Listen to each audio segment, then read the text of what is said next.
அக்ஷர் பட்டேலோட முதல்ல ப்ரொமோட் பண்ணது பற்றி பேசிடலாம். எஸ்.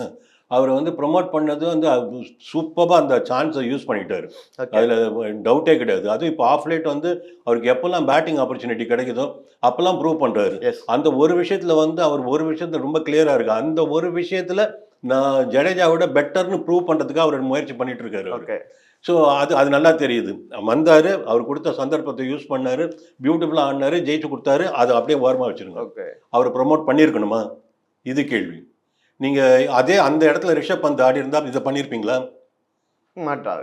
அப்போது நீங்கள் என்ன பார்க்குறாருன்னா, கம்பீரோ இல்லை ரோஹித் சர்மாவோ லெஃப்ட் ரைட் காம்பினேஷன் பார்க்குறாரு. ஓகே.